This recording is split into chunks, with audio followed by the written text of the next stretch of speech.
மாணவ செல்வங்கள் அனைவருக்கும் எமது அன்பு கலந்த வணக்கங்கள். இலங்கை கல்வி அமைச்சினாலும் தேசிய கல்வி நிர்வாகத்தாலும் வழங்கப்படுகின்ற தொலைக்காட்சி வாயிலான கல்வி ஒளிபரப்பில் உங்களை சந்திப்பதில் மிக்க மகிழ்ச்சி அடைகின்றேன் மாணவர்களே. நல்லது மாணவர்களே, இரசாயனவியல் பாடப்பரப்பில் இன்று பல சிறிய விடயங்கள் தொடர்பாக உங்களுடன் நான் கலந்துரையாட வந்துள்ளேன்.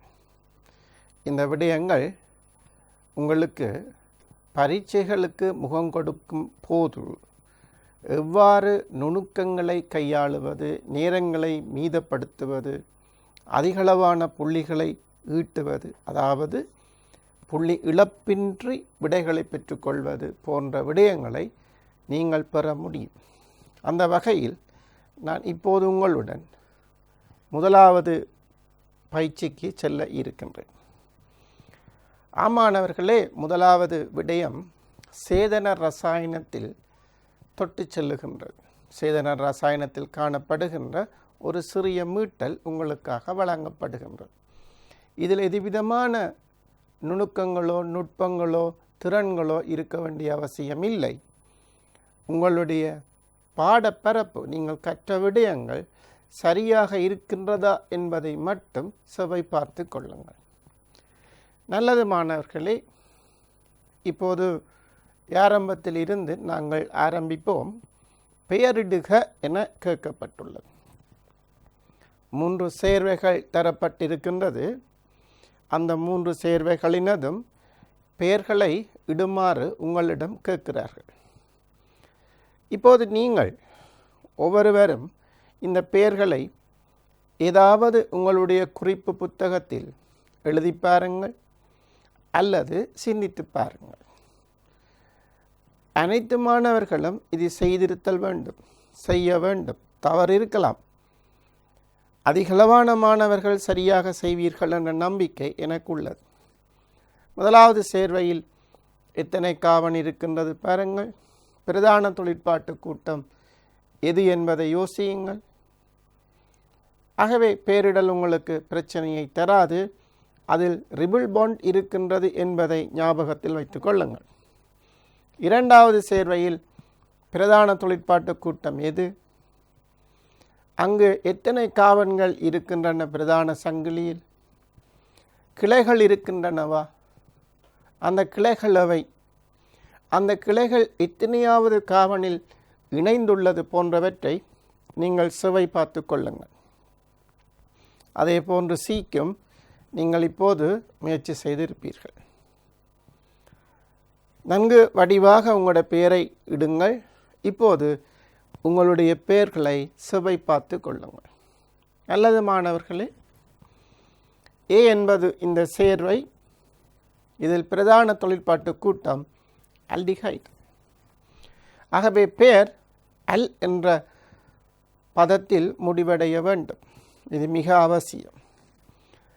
மொத்தமாக 4 கார்பன்கள் காணப்படுகின்றன. ஆகவே பியூட். இரண்டாவது கார்பனில் ரிபிள் பாண்ட் இருக்கின்றது, மும்மை பிணைப்பு. ஸோ ஐன் அல். ஸோ பியூட் 2 ஐன் அல். இதுதான் இந்த சேர்வையினுடைய பெயர். சிரமம் இருக்காது என நான் நினைக்கின்றேன். அடுத்த சேர்வையினுடைய பெயரிட்டுக்கு நாங்கள் செல்லுவோம். அதில் மொத்தமாக 4 கார்பன்கள் காணப்படுகின்றன. அதில் பிரதான தொழிற்பாட்டு கூட்டம் கீட்டோன். உங்களுக்கு தெரியுமானவர்களே, இந்த பிரதான தொழிற்பாட்டு கூட்டம் சிறிய இலக்கம் வரக்கூடிய மாதிரி நாங்கள் கார்பன் சங்கிலி இலக்கம் இடப்படல் வேண்டும். ஆகவே பிரதான தொழிற்பாட்டு கூட்டம் கீட்டோன். நாங்கள் வலமிருந்து இடமாக இலக்கமிட வேண்டிய தேவை காணப்படுகின்றது. இடமிருந்து வலமாக இடுவோமாக இருந்தால் அந்த கீட்டோன் 3வது இடத்துக்கு செல்லும்.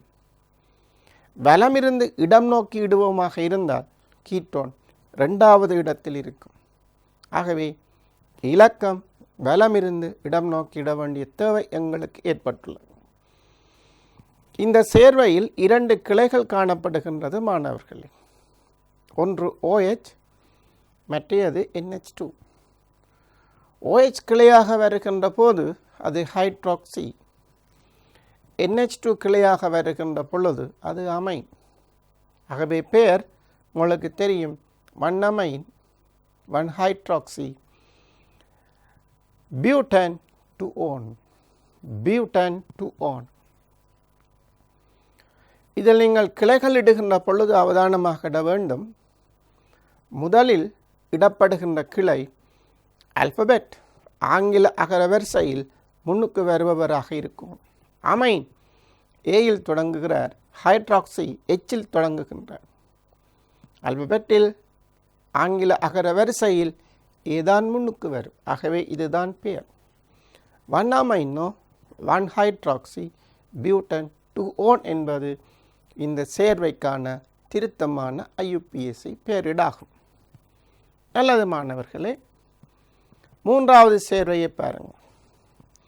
மூன்றாவது சேர்வையில் பிரதான தொழிற்பாட்டு கூட்டம் இந்த குளோரைட், ஆயில் குளோரைடு, அமில குளோரைட்டு, அதுதான் இங்கு பிரதான தொழிற்பாட்டு கூட்டம்.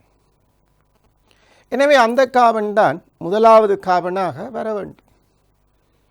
ஆகவே இலக்கமிடுவீர்களாக இருந்தால் வலமிருந்து இடமாக 1, 2, 3, 4 என இடுவீர்கள். இதில் OH என்னும் ஒரு கிளை காணப்படுகின்றது. இரட்டை பிணைப்பு 3ஆம் கார்பனில் காணப்படுகின்றது. ஆகவே பெயர் 2 ஹைட்ராக்சி 2 ஹைட்ராக்சி பியூட்டன்.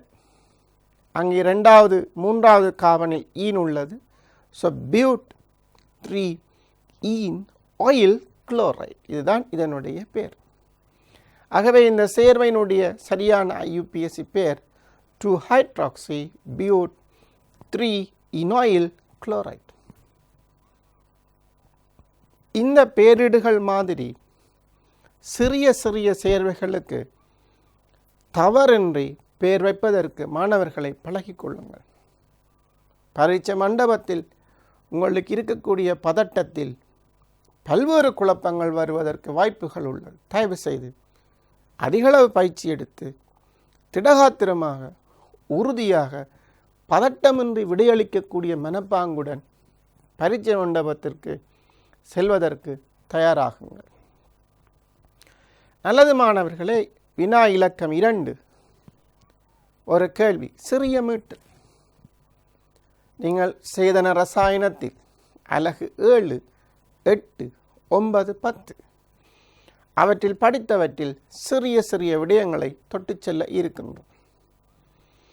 இங்கு வினா கேட்கப்படுகின்ற பொழுது தயவு செய்து நீங்களும் விடை பார்ப்பதற்கு முன்னர் நீங்கள் விடையை யோசித்து கண்டுபிடியுங்கள். அதற்கான நேரம் நான் தருகின்றேன். எனவே அந்த விடையுடன் இங்கு கொடுக்கப்படுகின்ற விடை சரியாக இருக்கின்றதா என்பதை பிறகு செவை பார்த்து கொள்ளுங்கள். மாணவர்களே, PCC பிரிடீனியம் குளோரோக்ரோமே H+ KMnO4 அமில ஊடகத்தில் KMnO4உடன் தாக்கம்.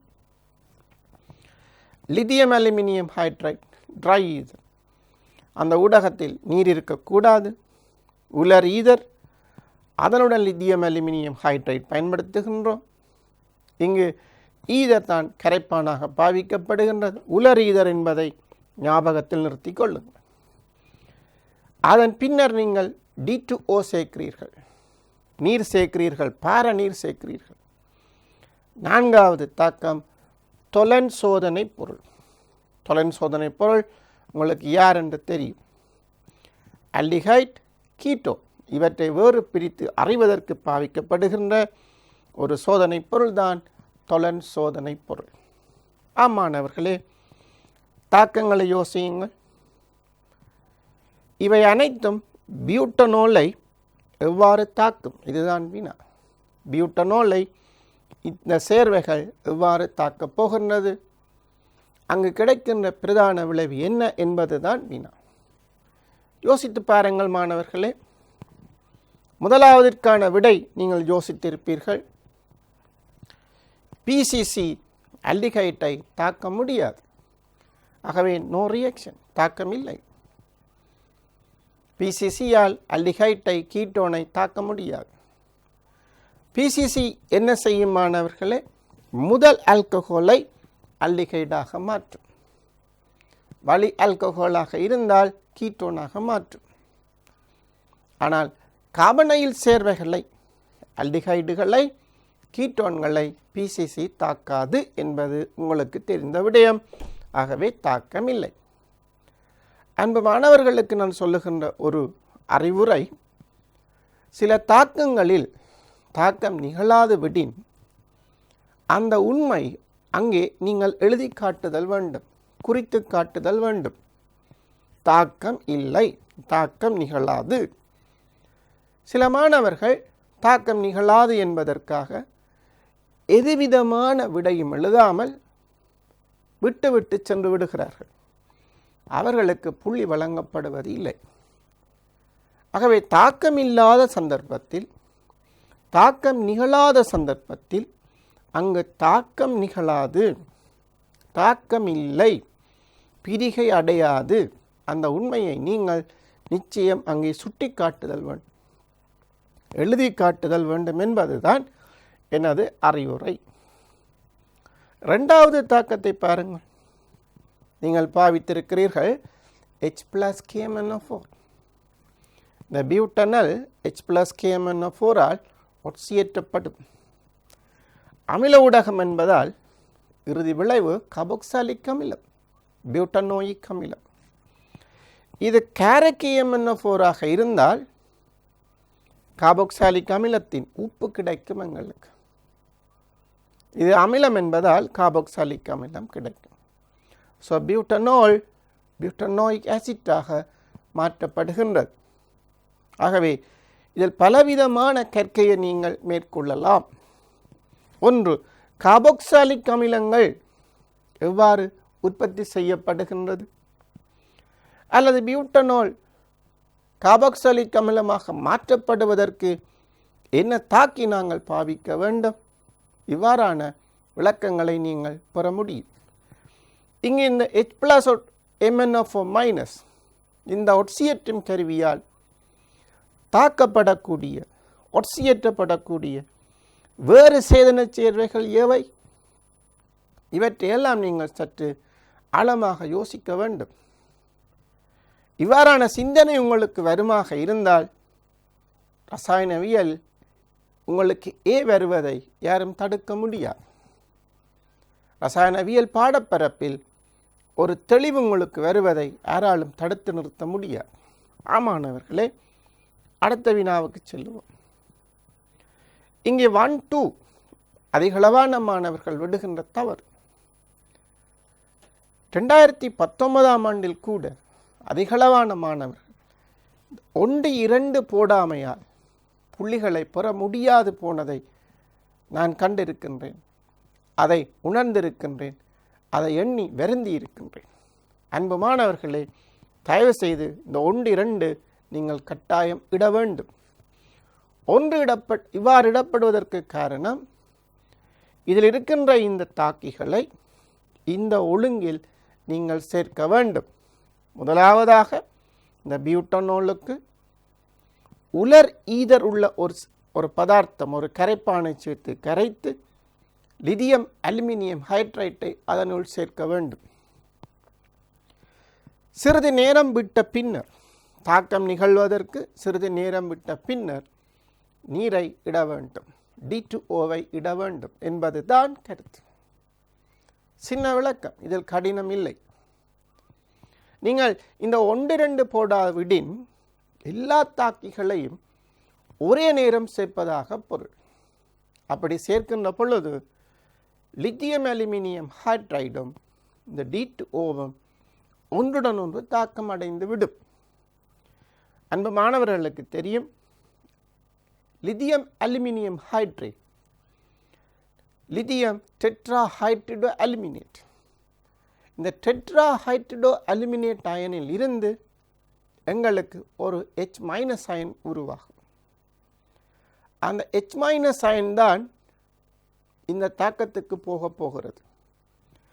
D2O அதிலிருந்து வருகின்ற H+, அந்த H- தாக்கும். D2Oவில் கிடைக்கின்ற D+, H- தாக்கும், HD எங்களுக்கு விளைவாக கிடைக்கும். ஆகவே இந்த H- எங்கள் காபனையில் சேர்வைகளை தாக்குவது கடினமாக இருக்கும். கருநாட்ட கூட்டல் தாக்கத்தில் ஈடுபட முடியாது போய்விடும். எனவேதான் மாணவர்களே, முதலாவது தாக்கிகளை சேர்த்து சிறிது நேரத்தின் பின்னர் இரண்டாவது தாக்கியாகிய D2O சேர்க்க வேண்டும். விளைவு உங்களுக்கு தெரிந்த விளக்கம் CH2. இதில் இருக்கிற H- காவனுடன் சென்று CH2 ஆக மாறும்.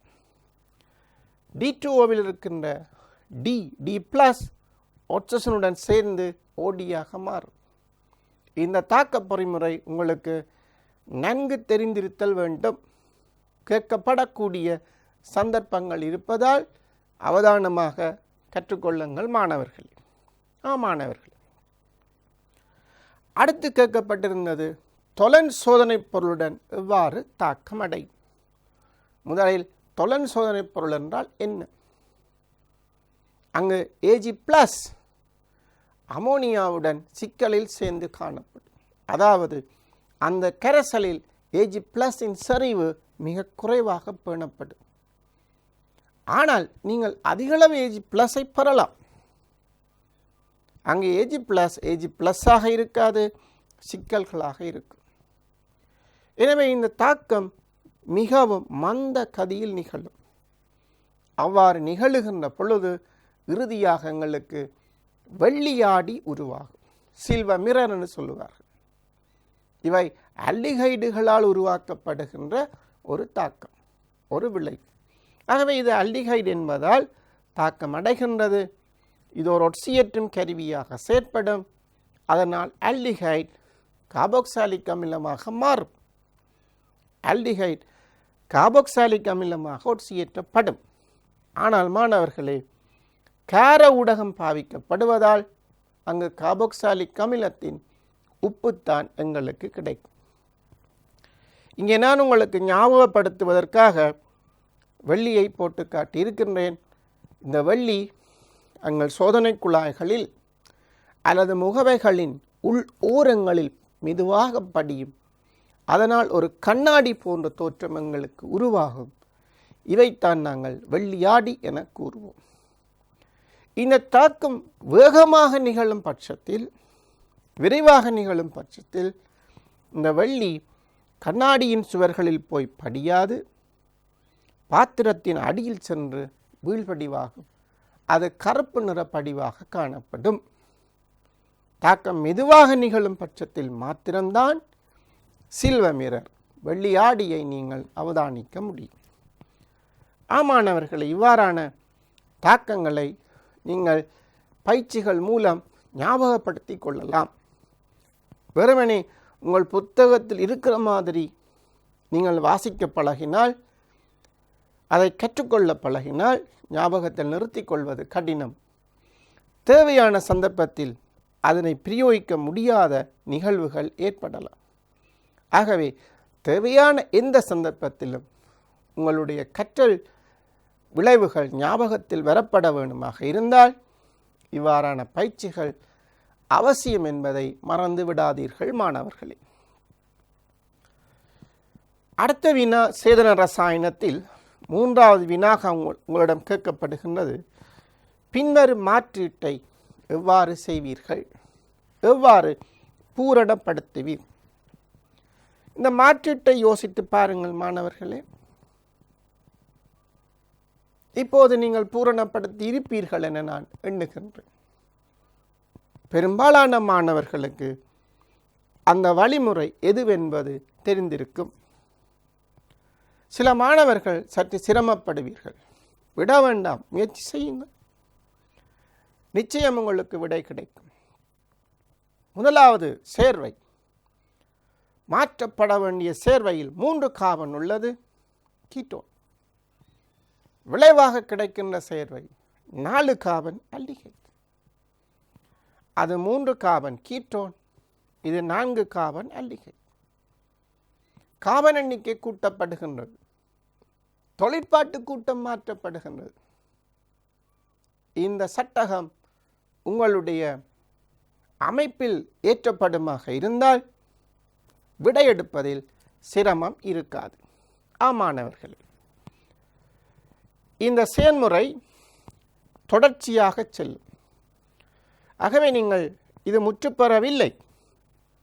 இதற்கு அடுத்தடுத்த நிழற்படங்களிலும் அவற்றை நீங்கள் காண முடியும்.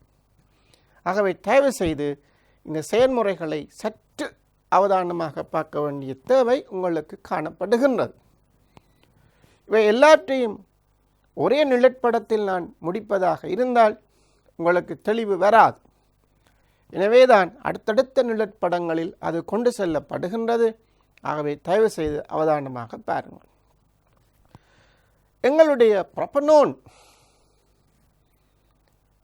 NABH4 எதனால் ஊடகத்தில் தாக்கமடைந்து எங்களுக்கு ப்ரொபன் டு ஓலாக மாற்றப்படுகின்றது. அங்கு கீட்டோன் இந்த தாழ்த்தும் கருவியால் ஆல்டிஹைடாக மாற்றப்படுகின்றது. ஒரு வழி ஆல்கஹால், ஞாபகம் வைத்துக்கொள்ள. அது நீரகற்றப்படுகின்றது. Al2O3 சேர்த்து ஏறத்தாழ 300 பாகசிக்கு மேல் நீங்கள் சூடாக்குவீர்களாக இருந்தால் நீரகற்றல் தாக்கம் நிகழும். எங்களுக்கு டபுள் பாண்ட் விளைவாக கிடைக்கும். இப்போது ப்ரோப்பீன் எடுத்து விட்டீர்கள். அதற்கு நீங்கள் HBr R2O2 பயன்படுத்துகிறீர்கள். எனவே விளங்கும் முரண் மார்க்கோனிக் விதிக்கமைய அங்கே தாக்கம் நிகழப் போகின்றது. விளைவு CH3 CH2 CH2Br 1-bromopropane என்பது விளைவு. அந்த 1-bromopropane தொடர்ந்து மாற்றப் போகின்றேன் பாருங்கள். ROH KCN heat. உண்மையில் மாணவர்களே, ஆல்கஹாலிக் பொட்டாசியம் சயனைட் வெப்பம். இந்த வெப்பம் என்பது இலகுவானதல்ல. மீளக்காய்ச்சல் ரிஃப்ளெக்ஸ் பண்ண வேணும். ஆவியாக்கி ஒடுக்கி நீங்கள் சூடாக்க வேண்டிய தேவை காணப்படுகின்றது. Alcoholic KCN heat. நீங்கள் சாதாரணமாக ஆல்கஹாலிக் கேசியன் போட்டாலே போதுமானது. ஆனால் வெப்பப்படுத்துவது தாக்கத்தை சற்று விரைவாக்கும். கிடைக்கும் விலை உங்களுக்கு தெரியும். பியூட்டேன்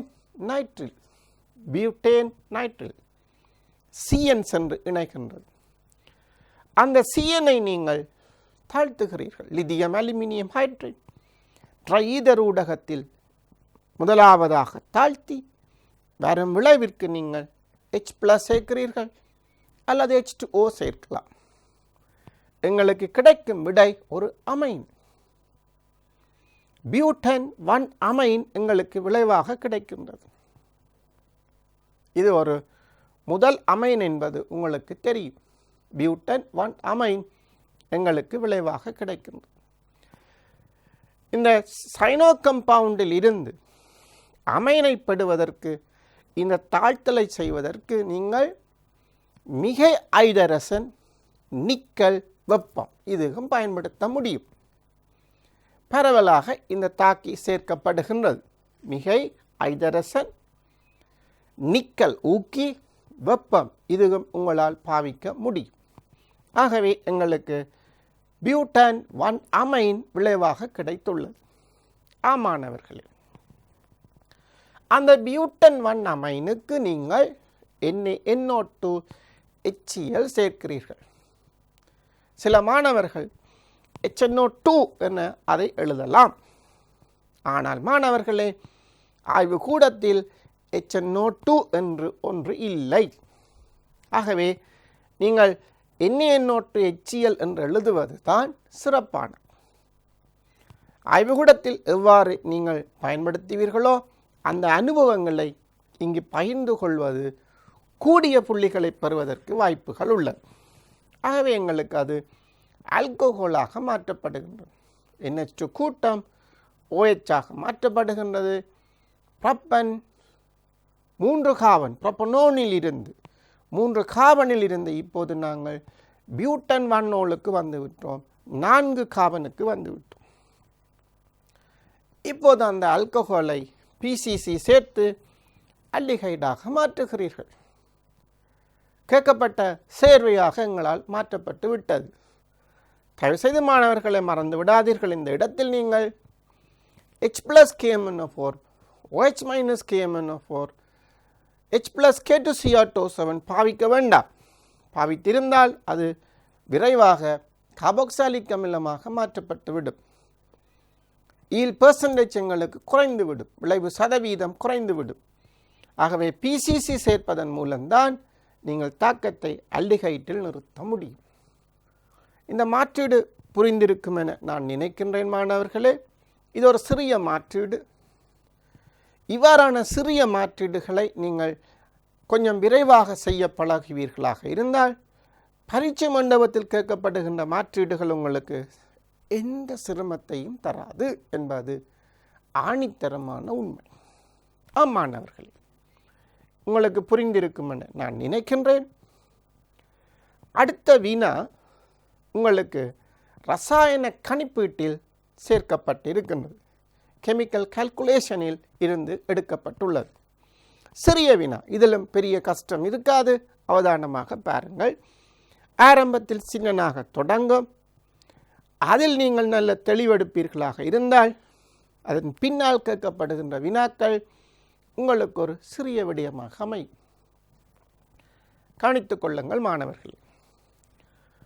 வினா இலக்கம் 4. ஒரு கரைசலின் அடர்த்தி தரப்படுகின்றது. 1.14 கிராம் சென்டிமீட்டர் -3. இந்த உரையாடல் நிகழ்கின்ற பொழுது உங்களுக்கு தேவையான தரவுகளை நீங்கள் உங்கள் குறிப்பு புத்தகத்தில் எழுதி கொள்ளுங்கள். சில மாணவர்கள் இப்போது விடை எடுக்க தொடங்கி இருப்பீர்கள்.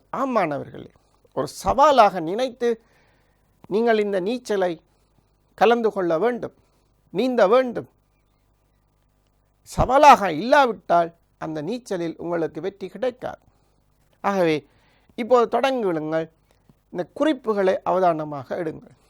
கரைசல் பொட்டாசியம் பாஸ்பேட் நீர் கரைசல் K3PO4 aqueous. இந்த கரைசலில் பொட்டாசியம் பாஸ்பேட்டினுடைய திணிவு வழி சதவீதம் 21.2%. திணிவு வழி சதவீதம் என்றால் என்ன, அடர்த்தி என்றால் என்ன, முன்னைய வகுப்பில் போதுமான அளவிற்கு உங்களுக்கு விளக்கம் தரப்பட்டிருக்கின்றது. ஆகவே நான் அந்த விடயத்தில் இல்லாமல் சற்று ஆழமாக செல்வதற்கு முயற்சி செய்கின்றேன். கீழே பொட்டாசியம் பாஸ்பேட்டின் மூலர் திணிவு தந்திருக்கிறார்கள் 212 கிராம் மூல் -1. இலகுவான ஒரு வினா என்று நான் நினைக்கின்றேன். வினாவுக்கு செல்லுவோம். முதலாவது வினா 4வதில் ஆனா 300 சென்டிமீட்டர் கனம் 300 சென்டிமீட்டர் கனம் இந்த கரைசலின் திணிவு யாது என்பது வினா. அதாவது இந்த கரைசலில் 300 சென்டிமீட்டர் கனம் கொண்டு வந்தால் அதை நீங்கள் நிறுத்தால் அதன் திணிவு என்னவாக இருக்கும் என கேள்வி. இங்கு நீங்கள் தராசு கேட்க முடியாது. கரைசலை தாருங்கள், நாங்கள் நிறுத்தி சொல்லுகின்றோம் என்று கேட்க முடியாது. இந்த செயற்பாட்டை நீங்கள் கணித்து சொல்ல வேண்டிய தேவையில் உள்ளீர்கள். சந்தர்ப்பங்கள் யோசியுங்கள்.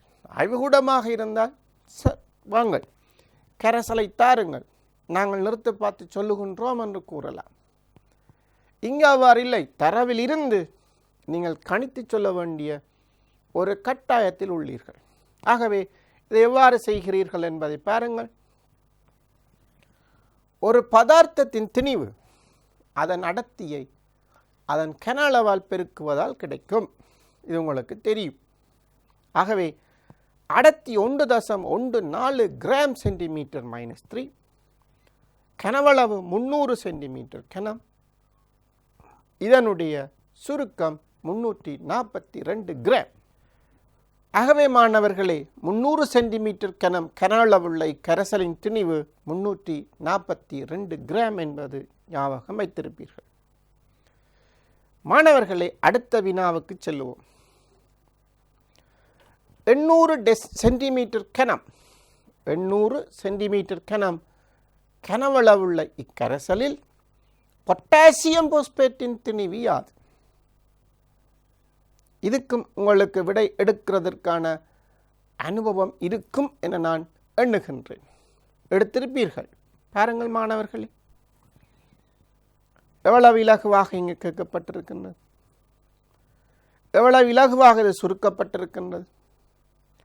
100 கிராம் கரைசலில் 21.2 கிராம் பொட்டாசியம் பாஸ்பேட் பொதிந்திருக்கும். 100 கிராம் கரைசலில் 21.2 கிராம் பொட்டாசியம் பாஸ்பேட் அடங்கி இருக்கும். ஆகவே 1.14 தர 800 கிராமில் இது அடர்த்தி, இது கரைசலின் கனவளவு. பெருக்கின்ற பொழுது வரும் கரைசலின் திணிவு. அடர்த்தியை கனவளவால் பெருக்கும் பொழுது கரைசலின் திணிவு வரும். ஆகவே இவ்வளவு திணிவுள்ள அந்த கரைசலில் பொட்டாசியம் பாஸ்பேட் எவ்வளவு? 100 கிராமில் 21.2 கிராம். இத்தனை கிராமில் எத்தனை என்பது வினா. விடை 193.344 கிராம் என்பது ஃபைனல் ஆன்சர். 193.344 கிராம் என்பது இறுதி விடை. ஆமாணவர்களே, அடுத்த வினாவுக்கு செல்லுவோம். ஈனா வினா. இக்கரைசலின் 1400 சென்டிமீட்டர் கிணத்தில் 1400 சென்டிமீட்டர் கிணத்தில் காணப்படும் நீரின் மூலெண்ணிக்கை, நீர் மூலக்கூறுகளின் மூலெண்ணிக்கை என்ன என கேட்கப்பட்டுள்ளது. கனவளவு 1400 சென்டிமீட்டர் கிணம். உங்களுக்கு தெரியும், அங்கே நீர் மூலக்கூறுகளும் காணப்படும், பொட்டாசியம் பாஸ்பேட் சூத்திர அலகுகளும் காணப்படும். நீர் மூலக்கூறுகளின் தொகை மூலில் கேட்கப்பட்டுள்ளது. எவ்வாறு இதை தீர்ப்பது? உங்களுக்கு தெரியும், இந்த கரைசலில் பொட்டாசியம் பாஸ்பேட் 21.2 வீதமாக இருந்தால் நீர் 78.8 கிராமாக காணப்படும். அது 21.2 வீதமாக இருந்தால் இது 78.8 வீதமாக காணப்படும். 100 கிராமில் இத்தனை கிராம் இருக்கின்றதாக இருந்தால் இவ்வளவத்தில் எவ்வளவு இருக்கின்றது என்பதை நீங்கள் காண வேண்டும். இது கரைசலின் அடர்த்தி, இது கரைசலின் கனவளவு. இதை பெருக்கின்ற பொழுது கரைசலின் திணிவு பெறும். அத்தனை கிராமில் இருக்கின்ற நீர் மூலக்கூறுகளின் திணிவு பெறும். கேட்கப்பட்டது மூல். அதை நீங்கள் நீரினுடைய மூலர் திணிவு 18 கிராம் மூல் -1 பிரிக்கின்ற பொழுது நீர் மூலக்கூறுகளின் தொகை 69.869 மூலாக காணப்படும்.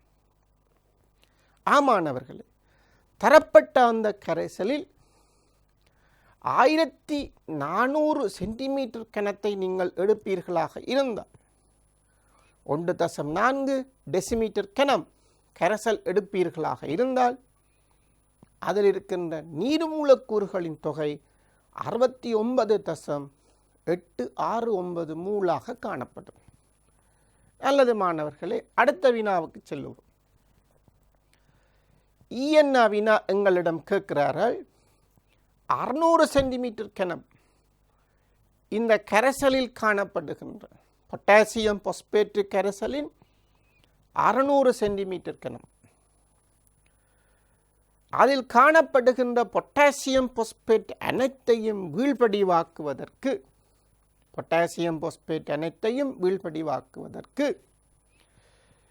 4 மூல் DM-3 செறிவுடைய பேரியம் ஐதரோட்சைட்டின் இழிவு கனவளவு யாது? நீங்கள் அந்த பொட்டாசியம் பாஸ்பேட் கரைசலுக்குள் பேரியம் ஐதரோட்சைட் கரைசலை சேர்க்க போகிறீர்கள். இந்த பேரியம் ஐதரோட்சைட் அங்கு சென்று பொட்டாசியம் பாஸ்பேட்டுடன் தாக்கமடைந்து பொட்டாசியம் பாஸ்பேட்டை பேரியம் பாஸ்பேட்டாக வீழ்படிவாக்கும். இதற்கு நீங்கள் சேர்க்க வேண்டிய பேரியம் ஹைட்ரோக்சைட்டின் இழிவு கனவளவு என்ன? அதன் செறிவு 4 மூல் dm-3. ஓகே மாணவர்களே, கணக்கு புரிந்திருக்கும். பெரும்பாலான மாணவர்கள் இப்போது விடையும் எடுத்திருப்பார்கள் என நான் நம்புகின்றேன். பாருங்கள் மாணவர்களே, முதலாவதாக இந்த வினாவில் செய்ய வேண்டிய ஒரு கடமைப்பாடு தாக்கம் எழுதுதல். பொட்டாசியம் பாஸ்பேட் பேரியம் ஹைட்ரோக்சைடு தருவது barium phosphate plus potassium hydroxide.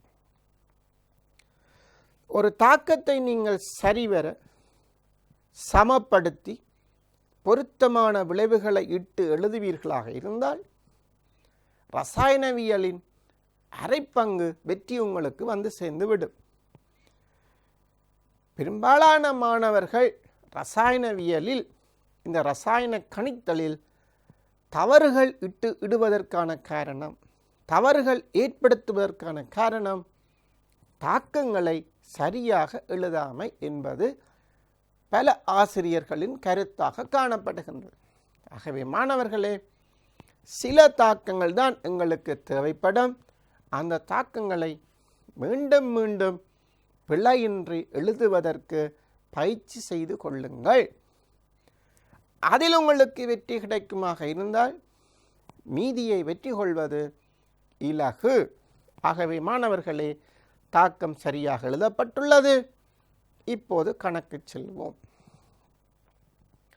முதலாவதாக நாங்கள் தரப்பட்ட அந்த கரைசலில் பொட்டாசியம் பாஸ்பேட் எத்தனை மூல் இருக்கென்று கண்டறிதல் வேண்டும். பொட்டாசியம் பாஸ்பேட் எத்தனை மூல் கண்டறிதல் வேண்டும். அதன் பின்னர் அதை தாக்குவதற்கு தேவையான பேரியம் ஹைட்ரோக்சைட்டின் மூல் எவ்வளவு என்பதை அறிய வேண்டும். அதற்கு நீங்கள் 3ஆல் பெருக்கி 2ஆல் பிரித்தல் வேண்டும். பின்னர் கனவளவு காண்பதற்கு அதன் செறிவு தெரியும்.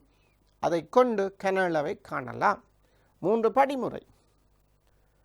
தரப்பட்ட அந்த 600 சென்டிமீட்டர் கிணத்தில் உள்ள பொட்டாசியம் பாஸ்பேட்டின் மூளை கணித்தல், அதனை தாக்குவதற்கு தேவையான பேரியம் ஹைட்ரோக்சைட்டின் மூளை கணித்தல், அந்த பேரியம் ஹைட்ரோக்சைடு கரைசலின் கன அளவை கணித்தல். 3 படிமுறை இருக்கின்றது. அனைத்தையும் நான் ஒரு படிமுறையில் செய்துள்ளேன் மாணவர்களே. முதலாவது சதவீதம். பின்னர் கண்டிருப்பது பொட்டாசியம் பாஸ்பேட்டின் திணிவு 600 சென்டிமீட்டர் கனம். கரைசலில் பொதிந்திருக்கும் பொட்டாசியம் பாஸ்பேட்டின் திணிவு.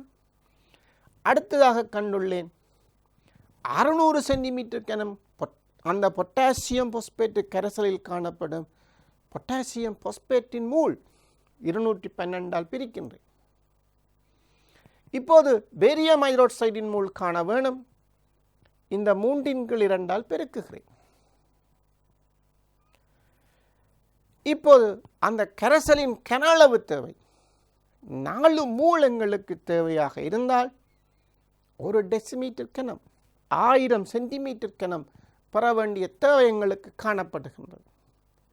ஆகவே இவ்வளவு மூலிற்கும் எவ்வளவு தேவை? இதுதான் கணக்கு. இலகுவான பொறிமுறை. இந்த படிமுறை உங்களுக்கு விரைவாக வர வேண்டும். அப்படி வருமாக இருந்தால் நிச்சயம் வெற்றி. சுருக்கம் 256.5 சென்டிமீட்டர் கனம். 600 சென்டிமீட்டர் கனம் பொட்டாசியம் பாஸ்பேட் கரைசலில் இருக்கின்ற பொட்டாசியம் பாஸ்பேட் அனைத்தையும் வீழ்படிவாக்க தேவையான 4 மூல் dm-3 செறிவுடைய பேரியம் ஹைட்ரோக்சைடு கரைசலின் கனவளவு 256.5 சென்டிமீட்டர் கனம். எவ்வளவு சுகமான விடை மாணவர்களே! இந்த செயல்முறையை தயவு செய்து நீங்கள் சுருக்கமாக செய்வதற்கு பழகிக்கொள்ள வேண்டும். இதை நீங்கள் பல தடவை செய்கின்ற பொழுது, ஒரே கணக்கை பல தடவை செய்ய வேண்டாம் மாணவர்களே. வித்தியாசமான கணக்குகளை செய்யுங்கள். செய்கின்ற பொழுது இதை காட்டிலும் சுருக்கமான வழிமுறையை நீங்கள் கண்டுபிடிக்கலாம்.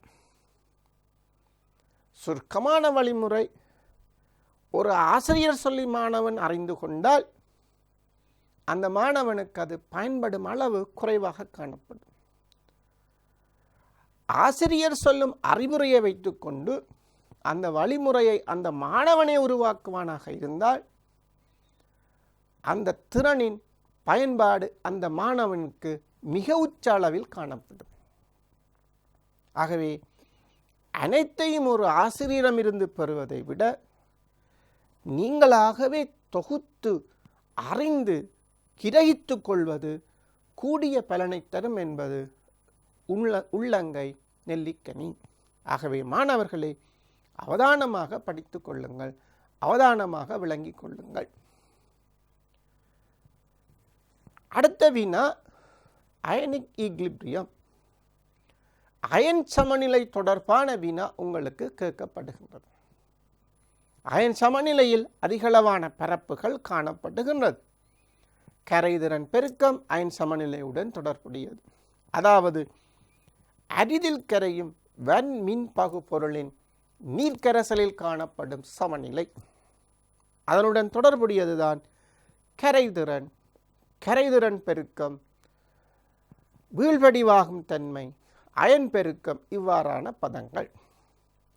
இந்த அயன் சமநிலையில் இன்னொரு பாகம் இருக்கின்றது. மின்னமிலங்களின் மென்காரங்களின் நீர்க்கரைசலில் காணப்படும் சமநிலை, அதனுடன் தொடர்புடையது தான் H+இன் செறிவு, OH- செறிவு, pH, pOH, pKw, Ka, Kb, தாங்கல் கரைசல், அமிலகார நியமிப்பு, உப்புக்களின் நீர்ப்பகுப்பு என்ற ஒரு பெரிய பரப்பு. ஆனால் பரப்பு பெருசாக இருக்கலாம், அதில் உள்ள விடயங்கள் சுவாரஸ்யமானவை, இலகுவாக உங்களால் விளங்கிக் கொள்ளக்கூடியவை. நல்லது மாணவர்களே, இந்த பயிற்சியை நாங்கள் செய்வோம். இன்றும் ஒரு மென்னமிலம் தொடர்பாக இந்த வினா கேட்கப்பட இருக்கின்றது. வினாவை வாசியுங்கள். வெப்பநிலை சொல்லப்பட்டிருக்கின்றது T/C. அதை அவதானமாக விளங்கிக் கொள்ளுங்கள். ஒருமுறை வெப்பநிலை T1 தந்து T2 கேட்டார்கள். அதற்கு விடை எவ்வாறு வரும்? விடை எடுப்பதற்கு தரவு போதாது என்பதுதான் விடை. பெரும்பாலான மாணவர்கள் 10-15 நிமிடங்கள் வரை முயற்சி செய்து விடை எடுத்தோம் என்ற சந்தோஷத்தில் வீடு சென்றார்கள். அவர்களுக்கு புள்ளி கிடைக்கவில்லை. வெப்பநிலை மாறுகின்ற பொழுது Ka மாறும், Kb மாறும், Kw மாறும்.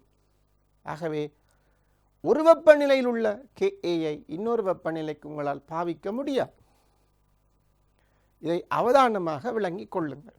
ஆகவே வெப்பநிலையை அவதானித்துக் கொள்ளுங்கள். செறிவு தரப்பட்டிருக்கிறது 0.01 மூல் Dm-3. HA என்பது ஒரு மென்னமிலம் என்று சொல்லி இருக்கின்றார்கள். அதன் pH 5. இப்போது பாருங்கள் மாணவர்களே, இங்கு HA ஒரு மென்னமிலம் என்ற தரவு தேவையும் இல்லை. காரணம் 0.01 மூல் Dm-3 செறிவுடைய வெண்ணமிலமாக இருந்தால் pH 2. இது pH 5 வருகின்றது. அதை விட pH கூடி இருக்கின்றது. ஆகவே H+ செறிவு குறைந்திருக்கின்றது. ஆகவே முற்றாக அயனாக்கம் அடையவில்லை. இதுதான் அதன் கருத்து. ஆகவே இது ஒரு மென்னமிலம் தான். இருப்பினும் வினாவில் உங்களுக்கு ஆரம்பத்தில் சிக்கல் ஏதும் வரக்கூடாது என்பதற்காக இவ்வாறு சொல்லி உங்களை விழிப்படைய செய்கின்றார்கள். பாருங்கள், உங்கள் பக்கம் உங்களுக்கு எவ்வளவு உதவிகளை அவர்கள் செய்கின்றார்கள் என்பதை சற்று யோசியுங்கள். ஆகவே நாங்களும் அவர்களுடைய உதவிகளை சரியாக விளங்கிக் கொண்டு சரியான திசையில் செல்ல வேண்டிய கடமைப்பாட்டில் உள்ளோம். வினாவை பாருங்கள். HAQSின் T பாக Cக்கான pKa கணிக்குக. கேட்கப்பட்ட வினா pKa, அந்த HAயின் pKa. pKa கணியுங்கோ என்று கேட்டால் Ka கணிக்க வேண்டும். Ka கணிக்க வேண்டுமாக இருந்தால் கரைசலில் இருக்கின்ற H+இன் செறிவு கணிக்க வேண்டும். ஸோ இவற்றை கணிப்பதன் மூலம் இந்த pKa கிடைக்கும். பாருங்கள் எவ்வாறு செய்யலாம் என்பதை. இந்த பயிற்சி வினா முன்னைய பயிற்சி வினாக்கள் இருந்து சற்று வேறுபட்டது. இங்கு அதிகளவான ஸ்டெப்புகள் காட்டப்படுகின்றது. சில நேரம் இந்த நிழற்படங்கள் உங்களுக்கு சில நேரம் நெருக்கமாக இருக்கலாம், சிறிய எழுத்துக்கள் மாதிரி இருக்கலாம்.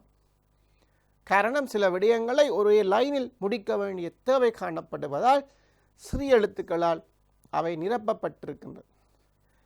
எனவே அவதானமாக நீங்கள் பார்க்க வேண்டும். நானும் இந்த நிழற்படங்களை உங்களுக்கு கூடிய அளவு நேரம் காட்சிப்படுத்த முயற்சி செய்கின்றேன். மாணவர்களே, உங்களுக்கு தெரியும் -log H+இன் செறிவு தான் pH. அதாவது pHஐ நான் மாறி எழுதியிருக்கின்றேன். ஆகவே log H+ -pH என்று பொருள்படும். அந்த மைனஸ் இங்காலே கொண்டு வாரீங்க.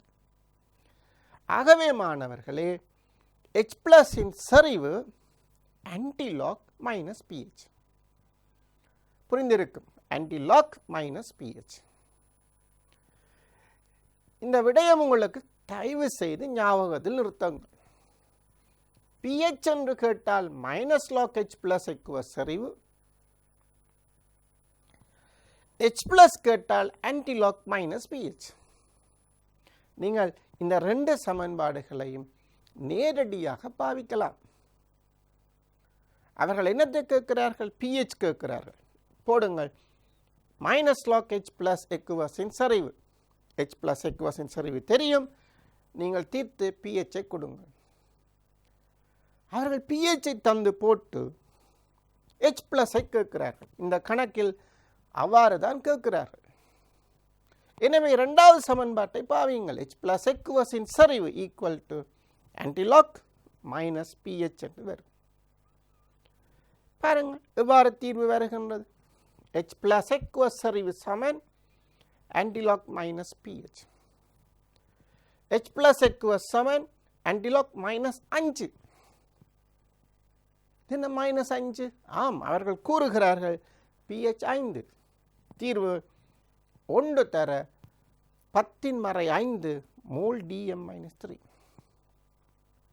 ஆகவே எங்களுக்கு தரப்பட்ட அந்த கரைசலில் H+இன் செறிவு 1 தர 10⁻5 மோல் Dm-3. இந்த HA கொண்ட கரைசல் T பாகை Cயில் உள்ள பொழுது அந்த HAயின் பகுதியான அயனாக்கத்தால் கிடைக்கும் ஐதரசன் அயனின் செறிவு 10⁻5 மோல் Dm-3 என்பதை ஞாபகத்தில் நிறுத்திக் கொள்ளுங்கள்.